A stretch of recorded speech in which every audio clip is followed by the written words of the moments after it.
અસામાજિક પ્રવૃત્તિઓ શહેરમાં વધી રહી છે અને આ વધતી જતી અસામાજિક પ્રવૃત્તિઓને લઈને અસામાજિક તત્વોમાં ફફડાટ છે, કારણ કે પોલીસ એક્શન મોડમાં આવી છે.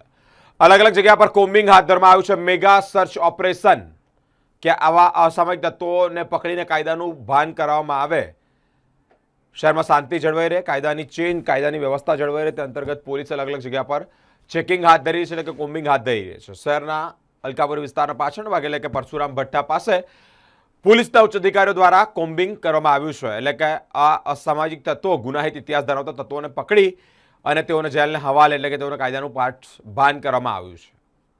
અલગ અલગ જગ્યા પર પોલીસ એક્શન મોડમાં આવી છે, જેને લઈને અસામાજિક તત્વોમાં ફફડાટ જોવા મળી છે. મોટું મેગા સર્ચ ઓપરેશન હાથ ધરવામાં આવ્યું. અચાનક આવી પહોંચેલા મોટા પોલીસના કાફલાને પગલે વિસ્તારમાં ગેરપ્રવૃત્તિ આચરતા અને અસામાજિક તત્વોમાં ભારે ફફડાટ જોવા મળી છે. ગુનાહિત ઇતિહાસ ધરાવતા આરોપીઓ પર કડક નજર રાખવા આ કોમ્બિંગ ઓપરેશન દરમિયાન પોલીસે ખાસ કરીને હિસ્ટ્રી સીટર, માલ મિલકતના ગુનામાં સંડોવાયેલા ગુનેગારોને ભૂતકાળમાં વિવિધ અસામાજિક પ્રવૃત્તિઓમાં પકડાયેલા અને હાલ જામીન પર બહાર આવેલા શંકાસ્પદ ઇસમોના નિવાસસ્થાને રૂબરૂ સહિત તપાસ કરી છે.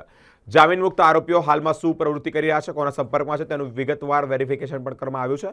આગામી સમયમાં આવી રહેલા તહેવારો દરમિયાન શહેરમાં કાયદાની વ્યવસ્થા જળવાઈ રહે અને કોઈ અનિચ્છનીય બનાવ ન બને તે માટે પોલીસે અત્યારથી જ પૂર્વ તૈયારીઓ શરૂ કરી છે. સંવેદનશીલ વિસ્તારોમાં પોલીસની સતત નજર અને પેટ્રોલિંગ રાખવામાં આવી રહી છે. આ મેગા સર્ચ ઓપરેશનમાં ક્રાઇમ બ્રાન્ચના એસીપી, સયાજીગંજ અને ફતેગંજ પોલીસ સ્ટેશનના police inspector, police sub inspector સહિત મોટી સંખ્યામાં પોલીસના જવાનો, હોમગાર્ડનો સ્ટાફ જોડાયો છે. પોલીસે સમગ્ર વિસ્તારને ઘેરીને સઘન ચેકિંગ હાથ ધરી છે.